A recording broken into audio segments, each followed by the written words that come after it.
ಈಗ ಮಕ್ಕಳಾಗಿ breast feeding ಮಾಡೋದ್ರಿಂದ ಏನಾಗುತ್ತೆ, so risk of breast cancer ತುಂಬಾ ಕಮ್ಮಿ ಆಗುತ್ತೆ. ಟೊಬ್ಯಾಕೋ ಸ್ಮೋಕಿಂಗ್, ಯಾಕಂದ್ರೆ ಸ್ಮೋಕಿಂಗ್ ಇಂದ ತುಂಬಾ ಜಾಸ್ತಿ ಲಂಗ್ ಕ್ಯಾನ್ಸರ್ ಬರುವಂತ ಚಾನ್ಸಸ್ ಇದೆ. ಈ ಲಂಗ್ ಕ್ಯಾನ್ಸರ್ಗೆ ಎಕ್ಸ್ಪೋಜರ್ ಆಗುವಂತ ಚಾನ್ಸಸ್ ತುಂಬಾ ಜಾಸ್ತಿ ಇರುತ್ತೆ.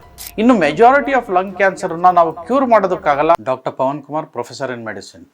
ಬ್ರೆಸ್ಟ್ ಫೀಡಿಂಗ್ ಅಥವಾ ಸ್ತನ್ಯಪಾನ ಮಾಡೋದ್ರಿಂದ ಬ್ರೆಸ್ಟ್ ಕ್ಯಾನ್ಸರ್ಸ್ ಬರುವಂಥ ರಿಸ್ಕನ್ನ ನಾವು ಕಮ್ಮಿ ಮಾಡ್ಬೋದು. ಯಾಕೆಂದರೆ ಈ ಬ್ರೆಸ್ಟ್ ಫೀಡಿಂಗ್ ಮಾಡೋದ್ರಿಂದ ಈ ಎಸ್ಟ್ರೋಜನ್ ಹಾರ್ಮೋನ್ಗೆ ಎಕ್ಸ್ಪೋಜರ್ ಆಗೋದು ತುಂಬ ಕಮ್ಮಿ ಆಗುತ್ತೆ. ಈ ಎಸ್ಟ್ರೋಜನ್ ಹಾರ್ಮೋನ್ ಏನು ಮಾಡುತ್ತೆ, ಯೂಶಲಿ ಬ್ರೆಸ್ಟ್ ಸೆಲ್ಸಲ್ಲಿ ಕ್ಯಾನ್ಸರ್ ಸೆಲ್ಸನ್ನು ಗ್ರೋತ್ ಜಾಸ್ತಿ ಮಾಡುತ್ತೆ. ಹಾಗಾಗಿ ಬ್ರೆಸ್ಟ್ ಫೀಡಿಂಗ್ ಮಾಡೋದ್ರಿಂದ ಇದು ಸಪ್ರೆಸ್ ಆಗಿ ಸೊ ಬ್ರೆಸ್ಟ್ ಕ್ಯಾನ್ಸರ್ ಬರುವಂಥ ಚಾನ್ಸಸ್ ತುಂಬ ಕಮ್ಮಿ ಆಗುತ್ತೆ.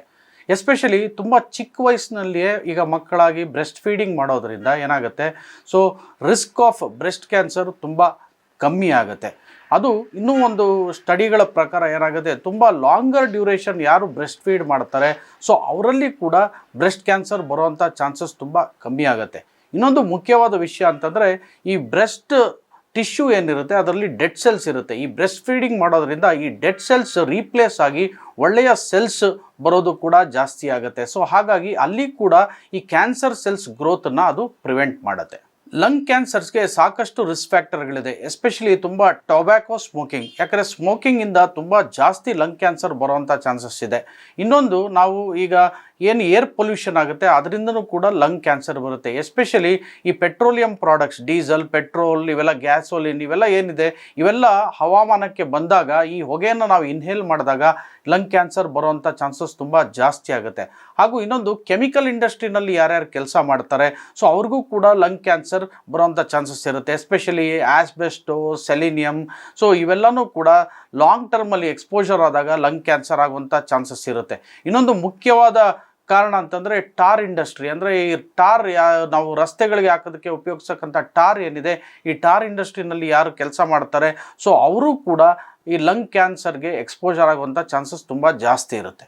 ಈ ಲಂಗ್ ಕ್ಯಾನ್ಸರ್ ಬಂದಾಗ ಟ್ರೀಟ್ಮೆಂಟ್ ಹಲವಾರಿದೆ. ಅದು ಈ ಸ್ಟೇಜಸ್ ಆಫ್ ಲಂಗ್ ಕ್ಯಾನ್ಸರ್ ಮೇಲೆ ಈ ಟ್ರೀಟ್ಮೆಂಟ್ ಅವಲಂಬಿತ ಆಗಿರುತ್ತೆ. ಯಾಕೆಂತಂದರೆ ಯಾವ ಸ್ಟೇಜ್ನಲ್ಲಿ ಇರುತ್ತೆ ಅದ್ರ ಮೇಲೆ ಈಗ ಸರ್ಜರಿ ಮಾಡಬೇಕಾ ಅಥವಾ ಕೀಮೋಥೆರಪಿ ಕೊಡಬೇಕಾ, ರೇಡಿಯೋಥೆರಪಿ ಕೊಡಬೇಕಾ ಅಥವಾ ಇಮ್ಯುನೋಥೆರಪಿ ಕೊಡಬೇಕಾ ಅಂತ ನೋಡಿಕೊಂಡು ಆಮೇಲೆ ಟ್ರೀಟ್ಮೆಂಟ್ ಆಪ್ಷನ್ಸನ್ನು ಡಿಸೈಡ್ ಮಾಡಬೇಕಾಗತ್ತೆ.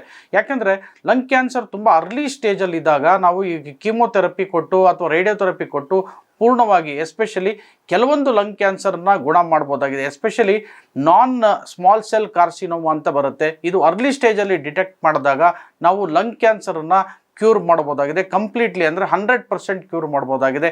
ಇನ್ನು ಮೆಜಾರಿಟಿ ಆಫ್ ಲಂಗ್ ಕ್ಯಾನ್ಸರನ್ನು ನಾವು ಕ್ಯೂರ್ ಮಾಡೋದಕ್ಕಾಗಲ್ಲ, ಆದರೆ ಅದರ ಡಿಸೀಸ್ ಪ್ರೋಗ್ರೆಷನ್ನ ನಾವು ಡಿಫ್ರೆಂಟ್ ಸ್ಟೇಜಸಲ್ಲಿದ್ದಾಗ ಟ್ರೀಟ್ಮೆಂಟ್ ಕೊಟ್ಟು ಅದನ್ನು ನಾವು ಕಂಟ್ರೋಲಲ್ಲಿ ಇಡ್ಬೋದು. ಈಗ ಹಲವಾರು ಕ್ಯಾನ್ಸರ್ಗಳು ಈ ಜೆನೆಟಿಕ್ಸಿಂದ ಬರುತ್ತೆ. ಅಂದರೆ ಹೆರಿಡಿಟ್ರಿ, ಈಗ ತಂದೆ ತಾಯಿ ಅಥವಾ ತಾತ ಅಜ್ಜಿ ಇವರೆಲ್ಲ ಇದ್ದರೆ ಸೊ ಅವ್ರಿಗೆ ಕ್ಯಾನ್ಸರ್ ಇದ್ದಾಗ ಮಕ್ಕಳಿಗೆ ಬರುವಂಥ ಚಾನ್ಸಸ್ ಇರುತ್ತೆ. ಈ ಥರ ಬರುವಂಥ ಚಾನ್ಸಸ್ ಇರೋದು 10%. ಅದರಲ್ಲಿ ಬ್ರೆಸ್ಟ್ ಕ್ಯಾನ್ಸರ್ ತುಂಬ ಕಾಮನ್ ಆಗಿ ಹೆರಿಡಿಟ್ರಿ ಬರ್ತಕ್ಕಂಥದ್ದು. ಅದೇ ರೀತಿಯಾಗಿ ನಾವು ಈ ಕರಳಿನ ಕ್ಯಾನ್ಸರ್ ಕೂಡ ಹೆರಿಡಿಟ್ರಿ ಆಗಿ ಬರ್ಬೋದು. ಹೊಟ್ಟೆಯ ಕ್ಯಾನ್ಸರ್ಗಳು ಕೂಡ ಹೆರಿಡಿಟ್ರಿ ಆಗಿ ಬರುವಂಥ ಚಾನ್ಸಸ್ ಇದೆ.